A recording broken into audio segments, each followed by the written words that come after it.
motor bits. No matter what woodworking project you're working on, CMT Power Tool Accessories will get the job done. A 3-pack 24-tooth saw blade set is $6.99 after rebate. Sale price is good through December 24th. Plus, give the perfect gift with the Menards gift card. Warm season's greetings to you all from Menards. For all of your IT needs, visit OmniPerforms.com.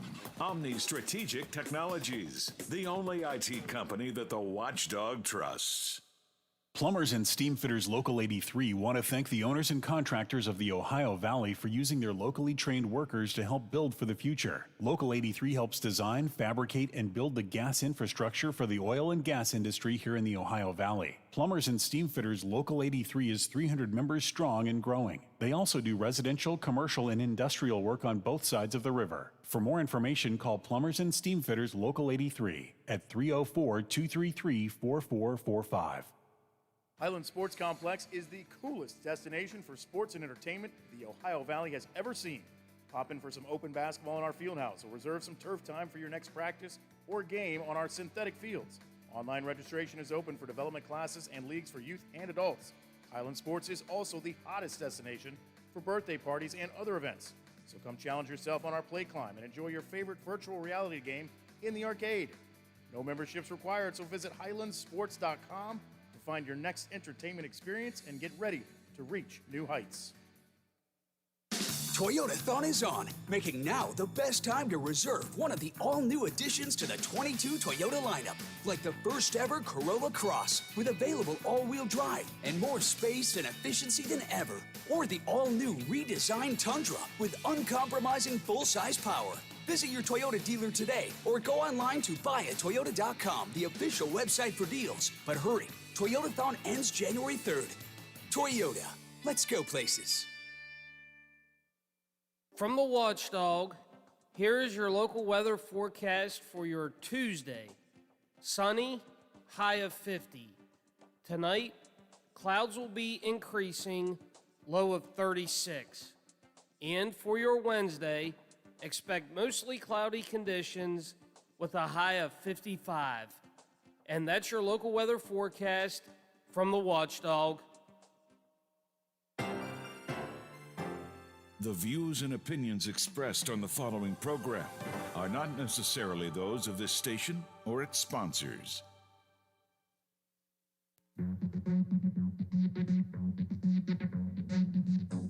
Live from the Robinson Auto Group studios in the heart of the Ohio Valley, this is the Watchdog Morning Show with Howard Monroe. 32 degrees, Wheeling, Ohio County Airport. 28 degrees here at my home studios in the Elm Grove section of Wheeling. 28 at the Robinson Auto Group studios downtown Wheeling in the heart of the Ohio Valley. Sunny, 52 today, some calm winds, a little cloudier tomorrow, but the temperatures keep rising until we hit 60-ish on Thursday. By the end of the weekend on Sunday, back down to close to 40. But it's going to be a warm week and a nice day today, but the rest of the week going to be a little cloudy and a little bit overcast. My wife is in the basement, Biff. Nancy is downstairs looking. Oh, jeez. She is rummaging through the boxes of Christmas decorations that we have not used. You know, we didn't put everything up this year. Looking to see if we can find something to bring to you so you can put it in the new Brother Biff household. Because if you just joined us, Brother Biff seems to be a little humbuggish. Says he's not put up any Christmas decorations. It's a brand new house, first year in your house, Biffy. You want an inaugural Christmas season should be festive and joyous.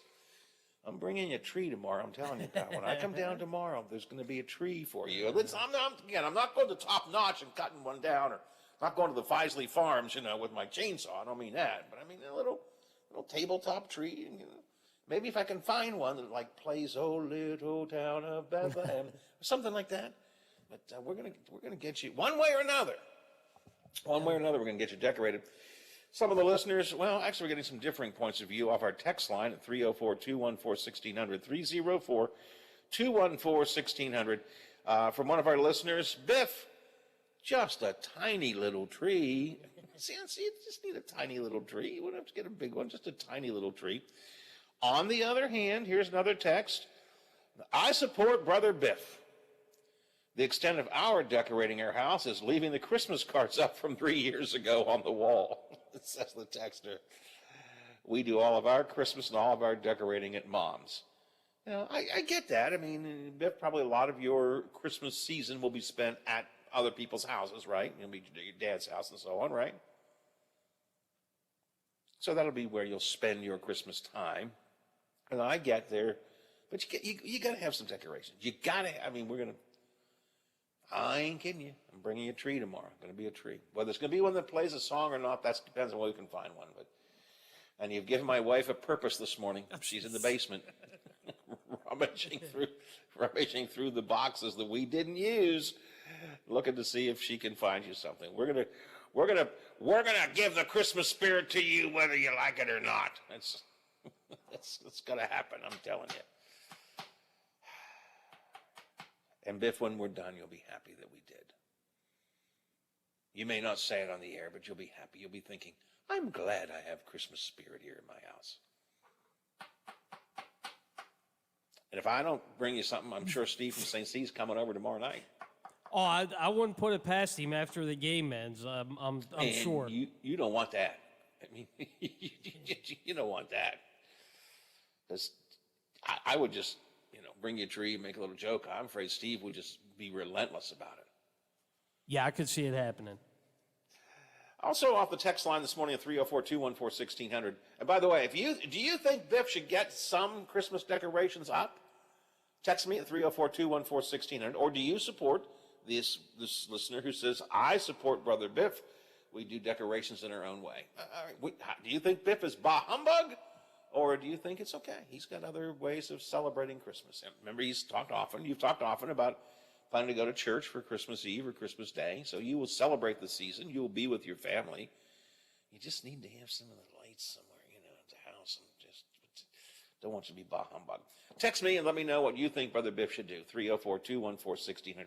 If I had known this earlier, Biff, we would have had a fundraising campaign. We would have started a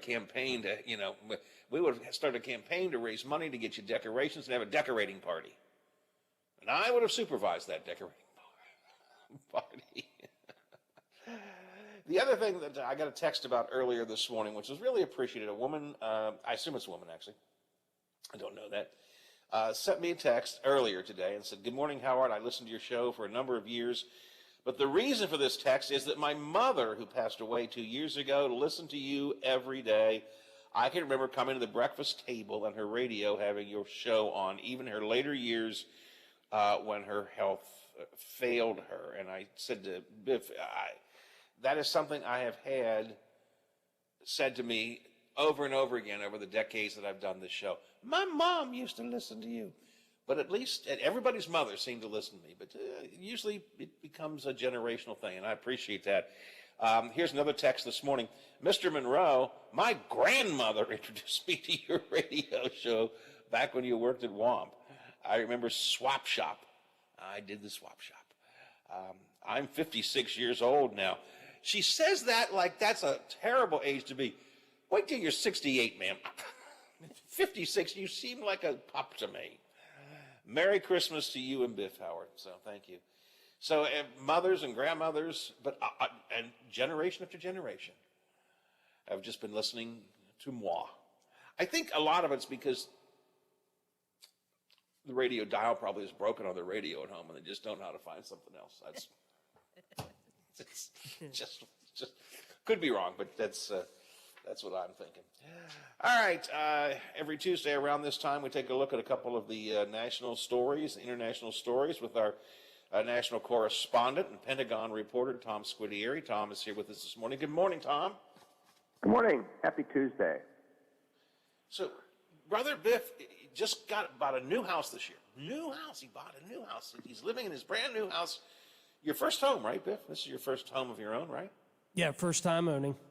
First time home. And he's not doing any Christmas decorating. He's not, is he? Well.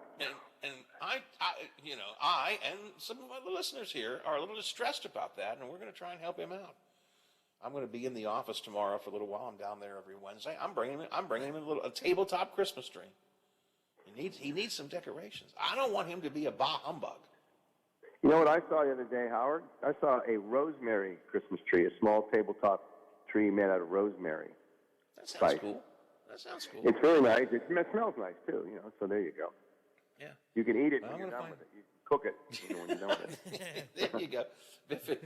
If you don't consider it a tree a decoration, think of it as food. There you go. We'll get you a tree that's like food. So now I'm bringing one, and I'm going to try and find one today that sings a song too. You know, so that it's going to be. I'm going to have a little tabletop tree, and one that will sing a song at the same time. You know, joy to the world, or whatever it is. 8:18 here on the Watchdog Morning Show. Tom, this Build Back Better bill and Manchin and Biden is an interesting dynamic. They had a call yesterday, I guess. Manchin and Biden had a call. And I know I got a, quote, statement from Manchin's office afterwards, expecting, I don't know what I expected, but I think it was 2 sentences. And basically it said, Senator Manchin and President Biden had a conversation, and it was productive. I mean, that was it. That doesn't sound very promising to me. Now, he told Senator Lucy told the reporters after the call that he and Biden had a, quote, nice conversation, that he's engaged with the president, and that he and Biden were just talking about different iterations of the legislation. And then after the bill passed by Christmas, Senator Manchin said, anything is possible. So there's a little bit more than you got, but not much more. This is the kind of stuff that that Manchin is doing a lot anymore. Well, anything is possible. Well, maybe, you know, I can. Well, I might. I mean, he has really become a. I don't know what word I want to use. I don't want to be derogatory, but I mean, getting a firm answer from Joe Manchin right now on this issue, at least, is like pulling teeth. I'm telling you. Speaking of teeth, you know, I always look for segues. There was a local article here, and I think I sent to you, but if I didn't, I shall, about how Senator Manchin opposes. You did send it to me. Okay, yes. About the teeth thing, and I didn't realize, you know, that West Virginia residents have some of the highest percentage of tooth issues, dental issues, excuse me. And he opposes this expansion. And I was talking about that with some other reporters. We were just sort of talking about current affairs and all that. And I mentioned the fact, what you had said earlier, about how there's redistricting in the state, and 2 members of the House, Republican members, will face off each other, and one supported the Biden infrastructure bill and the other one didn't. In other words, arguing what is best for West Virginia sometimes takes precedent over, say, your party loyalty. And I say party loyalty not disrespectfully. I'm saying, you know, some people sometimes you want to vote with your party on issues. Now, this is a great example of that. And they said, well, this is what Senator Manchin doing. He's opposing something, or as one other reporter said, he doesn't seem to be offering a alternative to this. In other words, how can I take care of my constituents who need dental help without going all the way in on this proposal that I'm uncomfortable with?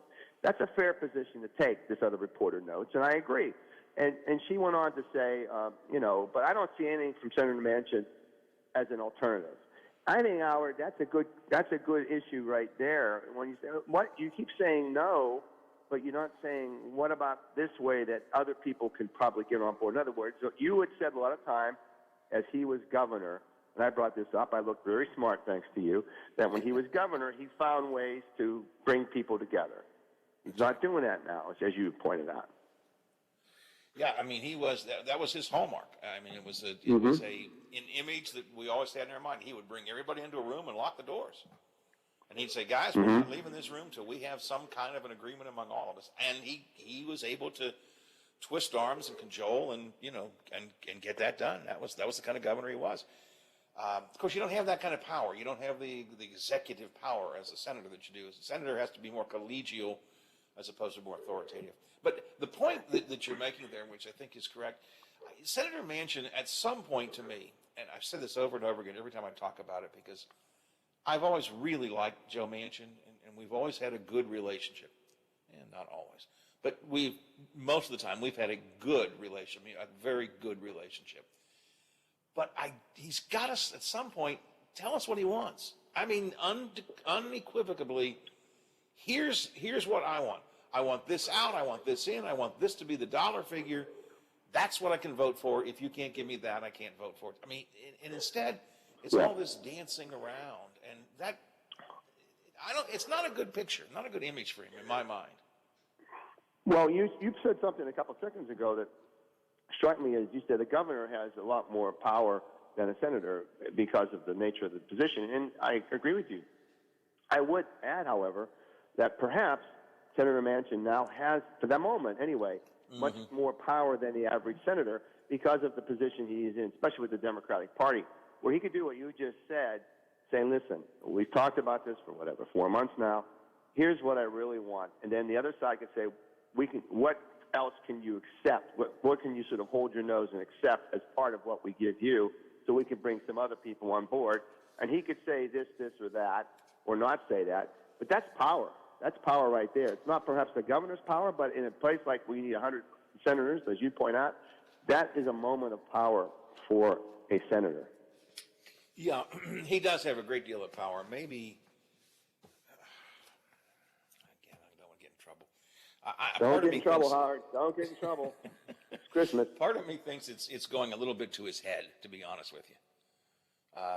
That he likes being this point man. He likes the crowd of reporters. He's always done that. I shouldn't say it's something new, but these are the national reporters, the big crowd of national reporters. He's in demand every week on all the national talk shows, and I think there's part of him that just likes that. It's a natural desire, I guess, to want to be in a position of power. But I wish he would stake out his position clearly and definitively, and then stick to it.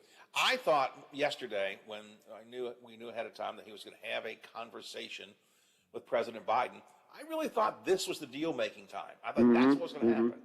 Senator, can you accept if I do this? Well, I'll tell you, Joe. They're both Joes, aren't they? Yeah. I'll tell you, Mr. President. If you do that, I might be willing to go here, but I'm still going to need you to do this. I thought they'd come away with at least a good, strong framework for some sort of compromise. But based on the information we're getting, I don't think they made any progress at all. They didn't say that, but that's the implication I draw from the way they've responded to it. And that's just, that's it. And Tom, from a political point of view, the clock is ticking on this pretty quickly. Yeah, it is. It is very quickly, yeah. They have to get it done really before the end of the year, which Chuck Schumer says he thinks he can do it. I'm not sure that's going to happen. All right, let's shift. And let's remember, the end of the year really is different for them than it is for most of us. I think the end of the year is this week or early next week before Christmas comes. Yeah, that's a good point too. Let me shift into a different gear here. The Air Force has, there's this new policy that, if you don't get the COVID vaccine, it's what they call vaccine mandates. The Air Force has one, and they're enforcing it, it looks like, right? Yeah, the Air Force has been the first ones. They confirmed yesterday that they have discharged 27 service members for refusing to get the COVID vaccine. They're the first troops throughout the military to be removed for failure to obey this order. They are involuntarily separated. That's what that means. They're not saying if it's an honorable discharge or whatever. They never do, rarely. All of these 27 are in their first term of enlistment. In other words, they're new guys. Now, the point is they are discharged for failure to obey an order. Forget for the moment, although it's impossible, I realize, that the order was to get a vaccine. It's failure to obey an order. And in the first 3 quarters of this year, about 1,800 airmen and women have been discharged for failure to follow orders. So, it's interesting when you think about it in those terms that we don't even think about this, that people are discharged from the service for failing to follow orders, but they are, as I just pointed out. Now, of course, this is different because it's the vaccine and its political implications around it. There was a startling figure the Pentagon was talking about that in the survey they did recently, only 45% of Americans now have confidence in the military being non-political. That is incredibly low. It used to be the military had a much higher rate of favorability among all U.S. citizens, as well as being seen as non-political. And part of this whole problem with the politics of our country now is infusing the military.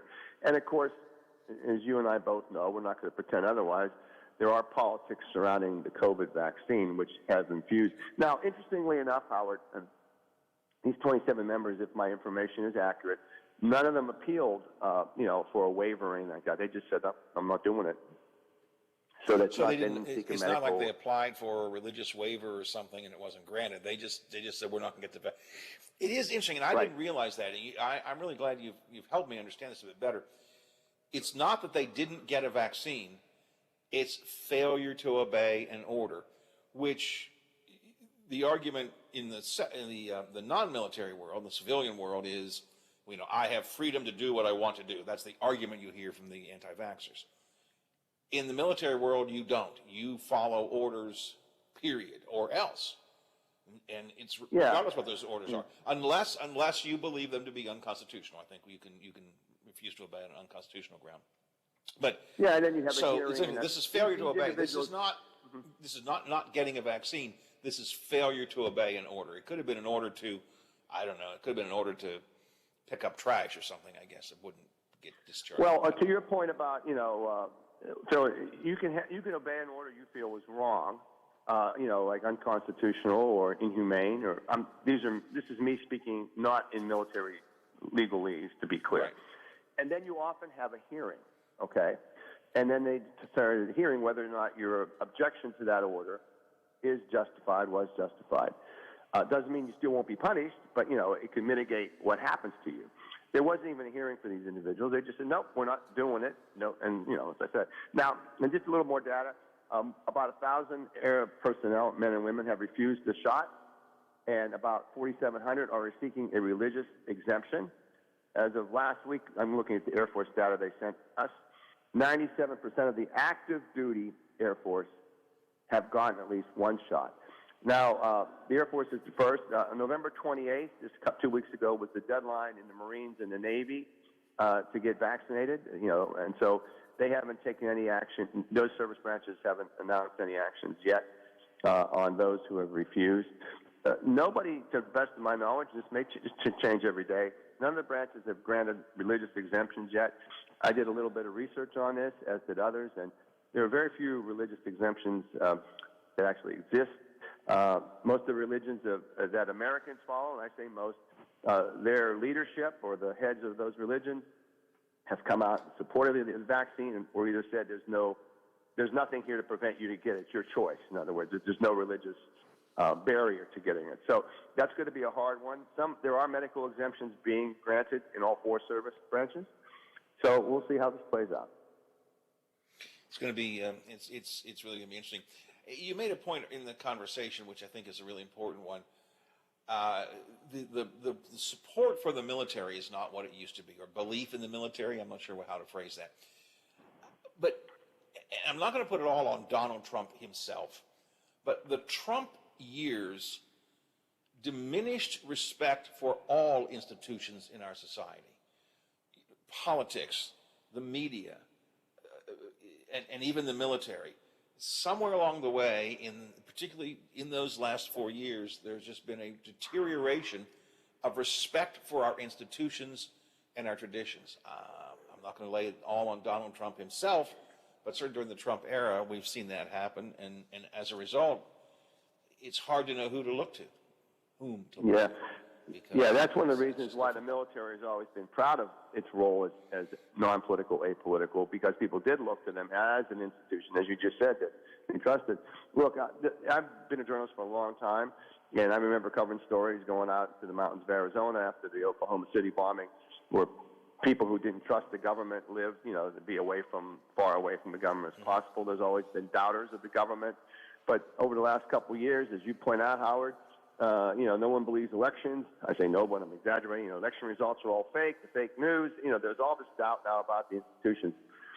John Kirby, who's the Pentagon spokesperson, noted yesterday, he cited a Reagan National Defense Survey that found, I was right, 45%, only 45% have a great deal of trust. He said, he was talking about a memo found by Mark Meadows by the January 6th committee saying it was unclear. He said that the National Guard would be present to protect pro-Trump people. And it's unclear what that meant. And Kirby said, he doesn't know anything about that. But the larger point, so when there are comments like that made, it certainly does very little to help reinforce for American people how seriously we take our obligations, meaning the military, and the oath that we take to support and defend the Constitution. And he notes also that, we serve to defend the entire American population, regardless of who they are or who they decide to vote for, if they decide to vote. So in other words, he said they're concerned about these things that make it seem like the military is somehow a political organization. It is not, Kirby said. And, this is a problem they're facing. And we're still waiting to hear, Howard, of their report of extremism in the ranks, which has been due now for, a month or so, to see what they find. Obviously, we don't know until the report comes out the details of the depth of it, but I think it's clear there is extremism in the ranks. We've been seeing some of that. There have been some charges, I think, even broader discharges made. So we know it's there. The question is, how much is it there? Yes, and how much is it there? And what would be interesting to see, and I don't know if you can even do this now, but how it differs really to how much there had been in the past. It may just be more visible now, or maybe there's a more focus to see if it's there. I'm not saying, again, the military ignored it, and I don't want anyone to draw anything wrong from my remarks. What I'm saying is what I'm saying. There are different reasons that all of a sudden you see something you didn't see before because you're more aware to look for it, and that could be part of it as well. I think that's a really good point. I also, because we say that we're the most divided this country has ever been since the Civil War. I don't know that we're the most divided. We're just more aware of our divisions. Our divisions are becoming public divisions. People are saying things out loud they used to say in private. So, maybe we are becoming more divided, and I guess probably we are. We are forcing ourselves to our own corner, so to speak. But I don't know that it's as dramatic a change in actual attitudes as it is a change in our understanding of the attitudes that have already been there. I think that's a good point.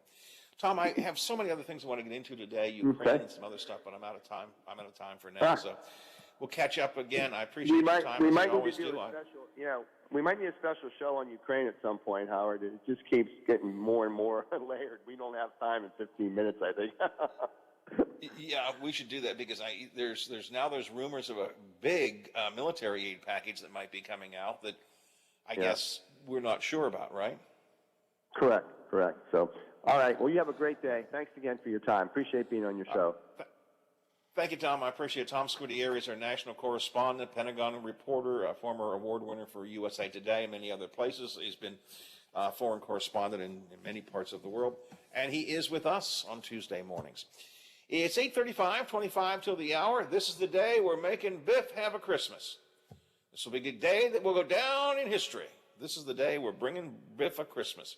If you want to offer some thoughts on that, phone lines open 304-232-8255, or you can text me 304-214-1600. We're going to talk about the Build Back Better bill. I want to talk about these Mooney ads that are out on TV now. My friend Stephen Adams has a piece about that in the intel that I want to share a little bit with you because there's an interesting statistic buried inside that story that Stephen did. I want to share that with you. So we got a lot of territory yet to cover this morning here on the Watchdog Morning Show, but first we go to the news desk for some Ohio Valley headlines, and Tony is here with the Morning Mountaineer Report. The WTRF Channel 7 News Update is brought to you by Thomas Auto Centers, Mall Road, St. Clairsville. Get the best deal at Thomas Auto Centers. Now it's time for your local.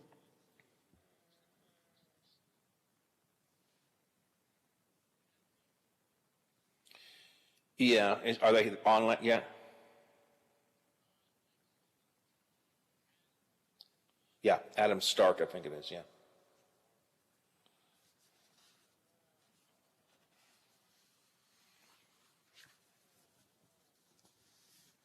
Okay, that's good. Okay, thanks.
holidays are doubly important, so make your celebrations doubly special with fresh, never frozen prime grade beef and Simple Truth organic Brussels sprouts. Kroger, fresh for everyone. Double specialness, void where prohibited. Certain restrictions. Wait, stop it, legal. We've got even more special holiday food, like delicious king crab legs with private selection gourmet potatoes or cave-aged Murray's cheese and fresh baked La Brea bread. Kroger, fresh for everyone. All right, legal. You're up. Double specialness, void where prohibited. Certain restrictions may apply. Shop at participating stores for more details. 42 million Americans struggle with hunger, yet 35% of the food in this country is wasted. Those aren't just numbers. They're our neighbors, your daughter's friend from school, the family of 4 next door. The Kroger Company's Zero Hunger, Zero Waste Foundation is committed to making fresh food accessible to all by ensuring it never goes to waste. Together, we can help end hunger. Learn more at Zero Hunger, Zero Waste Foundation.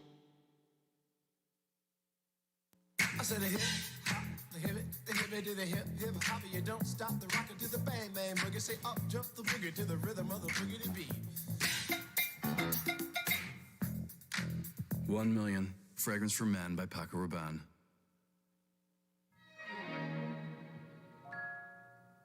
City side. In the big victory last week against UConn, and then came back on Sunday with 27 points against Kent State, and he's doing it with high efficiency, shooting 54% from the floor and 50% from three-point range in those 2 games. He has now scored 20 or more points in 6 of West Virginia's 10 games and is second in the conference in scoring, averaging almost 22 points.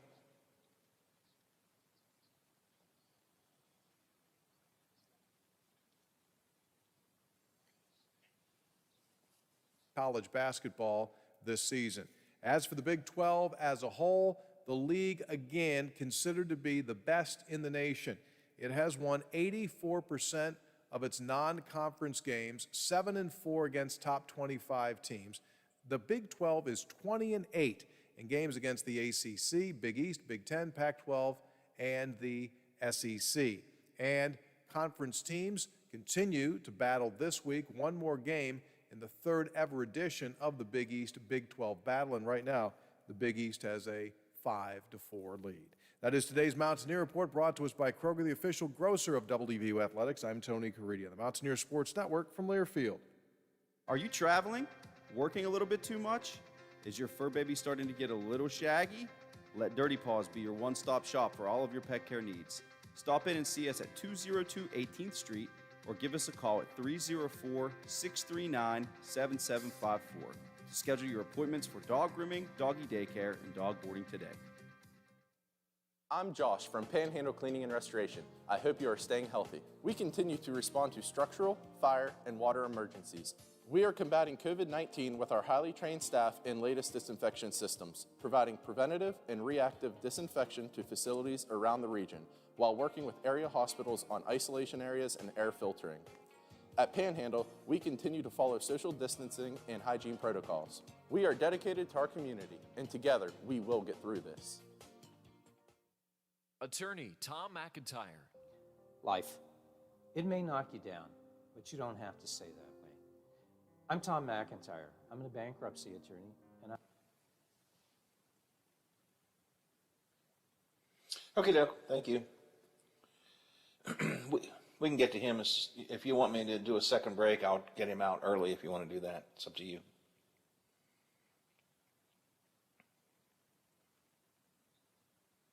Okay. Alrighty.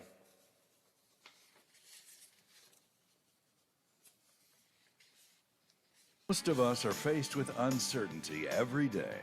Your job, your finances, sporting events, schooling for your children, and so much more.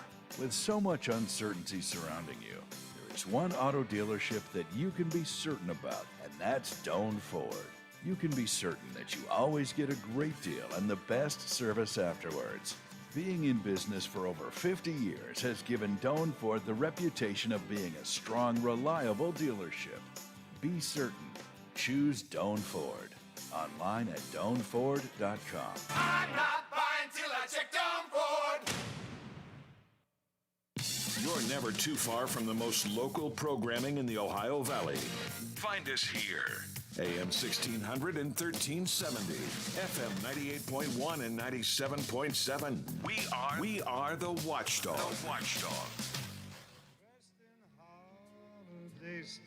This is another Sound of the Season. You're listening to the Watchdog Morning Show with Howard Monroe.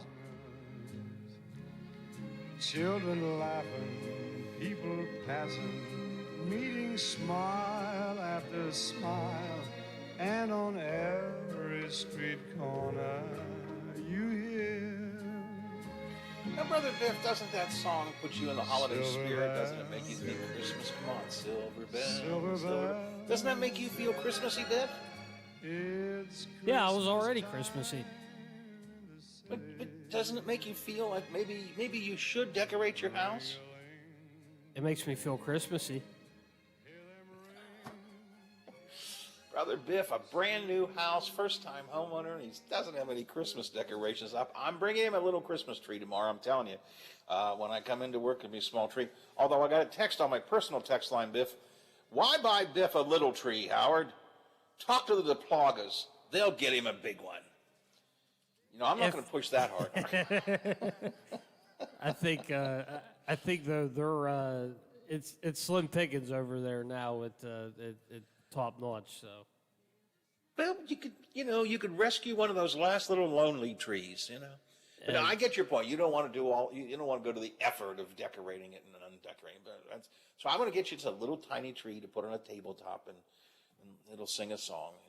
Silent night, holy night. And, maybe put you in the spirit. I don't know. We're working on this, Biff. We're working on it. 32 at the airport, 28 here at my home studios, 28 degrees at the Robinson Auto Group Studios, downtown Wheeling in the heart of the Ohio Valley. We're going to see a nice sunny day today, daytime high around 52. It's going to be pleasant, enjoyable, calm winds. Tomorrow, cloudy, a few showers, but temperatures even warmer, up to 56, and showers on Thursday, but a high Thursday of 60. Senator Manchin and Joe Biden had what they're calling productive, with the air quotes there, conversations about the Build Back Better bill yesterday. It was a phone call. I thought we might get some kind, that might be the negotiating call, but apparently, based on what we're hearing afterwards, not a lot was done. Manchin's office sent out a release. Sam Runyon over at Manchin's office said there were productive conversations. Senator Manchin and President Biden had a productive conversation.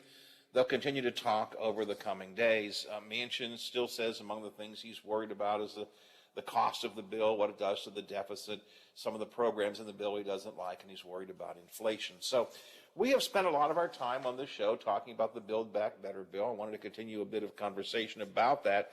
With us today is child welfare advocate and vice president for the West Virginia CASA Group, Dr. Adam Starks. Dr. Starks, good morning. Welcome to the show. Good morning, Howard. How are you doing? Good. So, do you worry about, you're supporting this bill, but do you worry about it being an inflation-busting bill? Well, here's the deal. Inflation is incurring whether Senator Manchin votes for this or not. And I think the cost of inaction and doing nothing will far outweigh any inflation that this bill may have. And the reality is that's not what's causing the inflation right now. What's causing the inflation is the previous administration's tax cuts for the wealthy, which added $6 trillion to the deficit. So if we're going to have that conversation, let's have that conversation in the direction of investing in the American people. And for Senator Manchin, I can't imagine why he would not want to invest in West Virginia families, because this bill is the largest investment in the American people since FDR's New Deal. And you and I both know that a lot has changed since then. We have dual income families, both parents working outside of the home. And while school takes care of a lot of absorbs a lot of the child care costs, it doesn't. It's not a fix for the challenges facing American families today. For example, in West Virginia alone, child care costs for 3 to 4 year olds, or infants of 4-year-olds, cost about $8,700 a year, which is 17% of the median West Virginian household income. That's a lot of money. I think you and I can both agree on that. Adam, I hear a lot of people say to me when I bring this issue up, childcare to me is one of the critical parts of this bill, because I get it. But a lot of people bring it up and say, well, childcare. Just if you need childcare, have your parents take care of your kids, or have the grandparents take care of your kids, or have your neighbors take care of your kids. I think and that's what we do in our house. My mother watched my kids, and we're, as grandparents, watching my grandchildren. But I think what we forget is that huge swaths of our state don't have that kind of built-in support system that doesn't cost them anything. They got to put their kids in some kind of actual child care. Yeah, absolutely. I mean, it would be nice if everything, was, people often say, I wish this were the good old days. And, you think about Mayberry, and you think about some of those old, all-American families, and the family structure just isn't like that anymore. There are more single-family households today.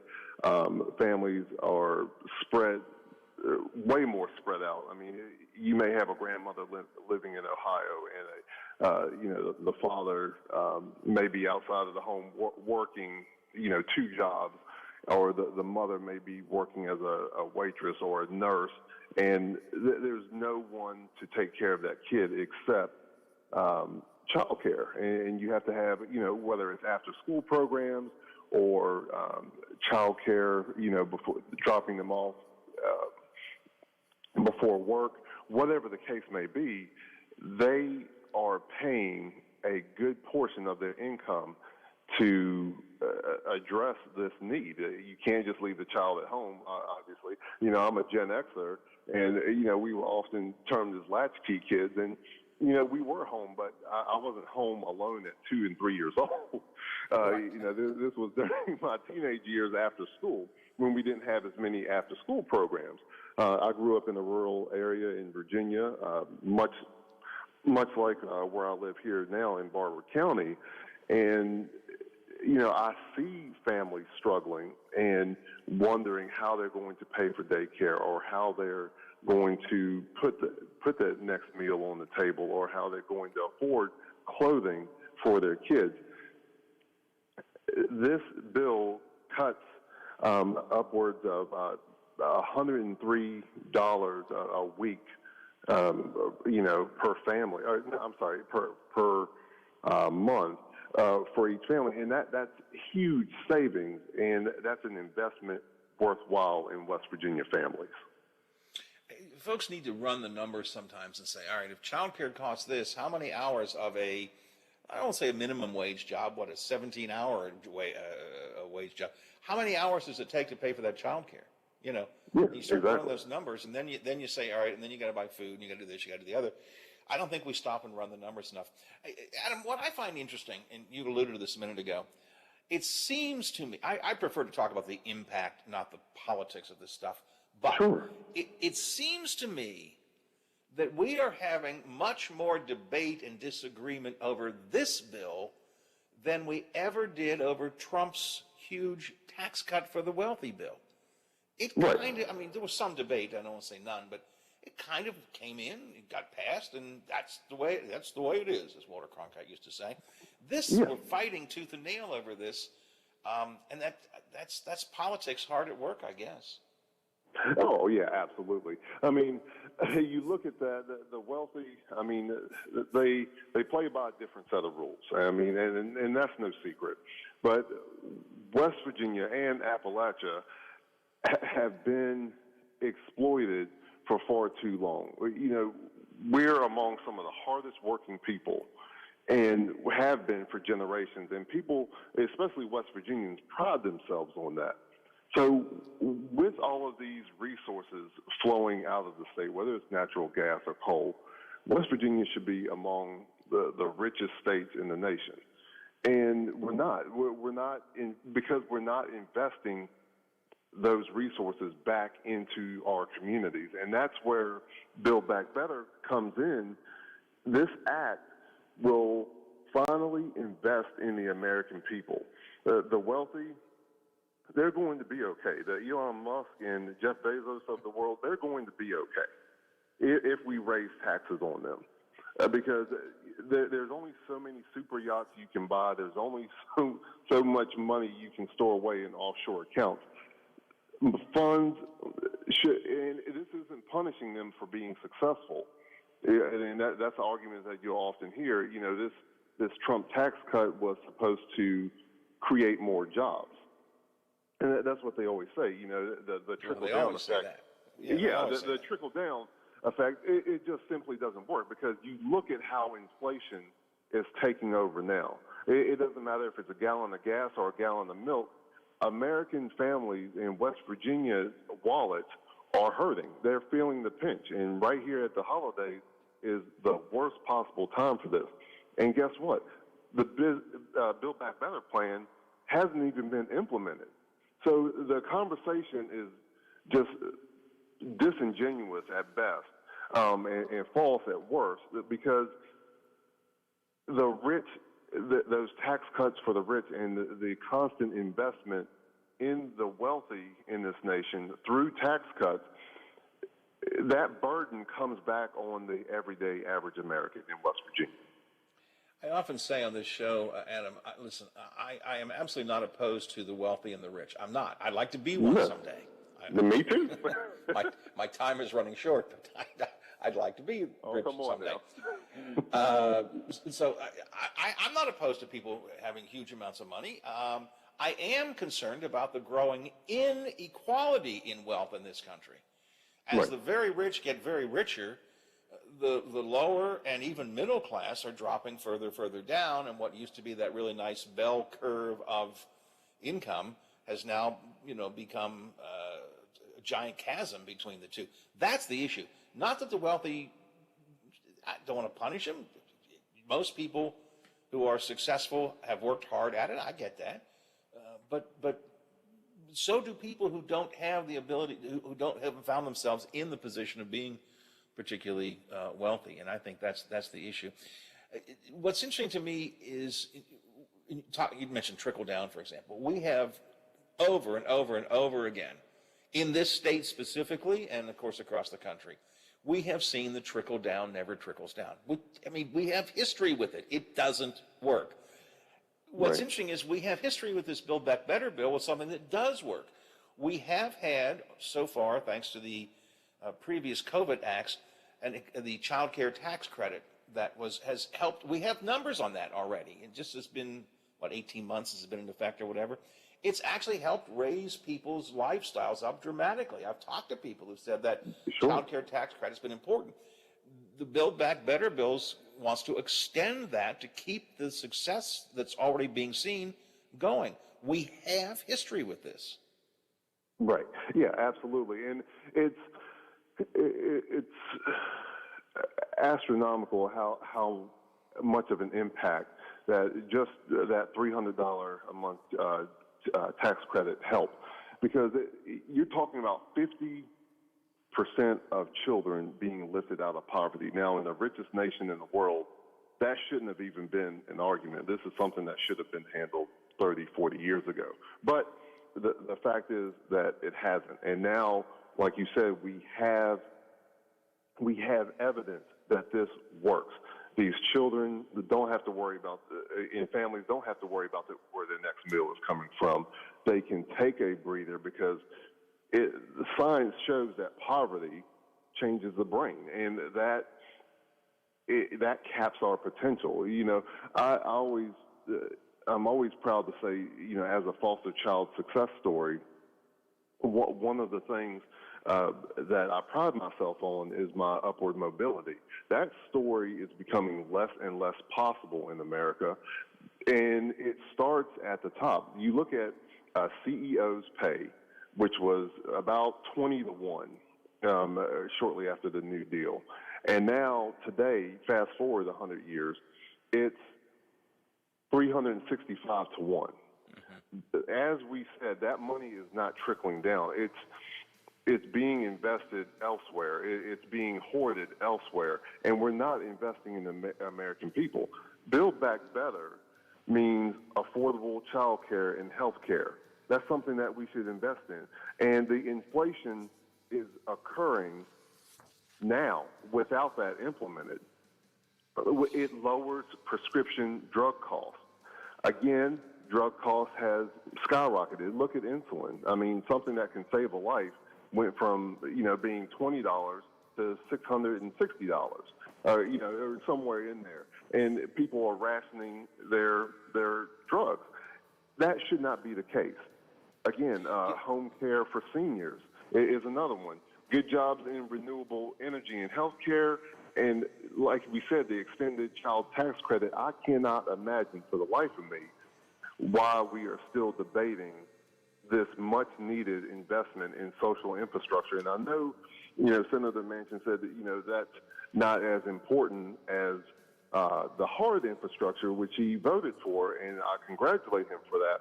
But social infrastructure is a very real part of how the government can help everyday Americans survive and get to work. Because here's the deal.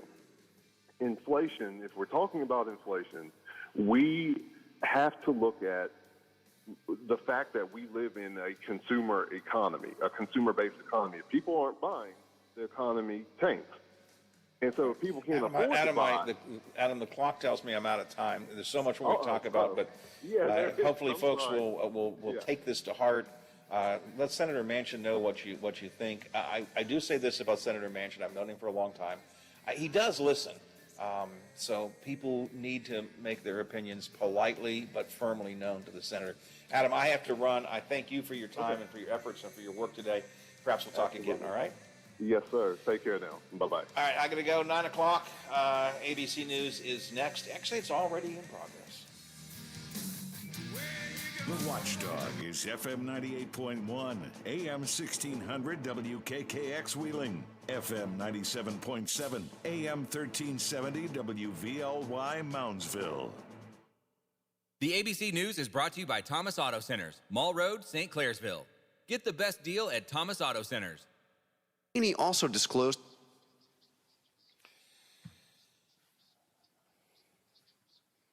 Took him a while to get him fired up there, Biff. Then I couldn't get him to stop. He was just hitting his stride. I hated to cut him, short, but we were already long, so. All right, Pastor Cummings in the next segment. I'm assuming he's coming in.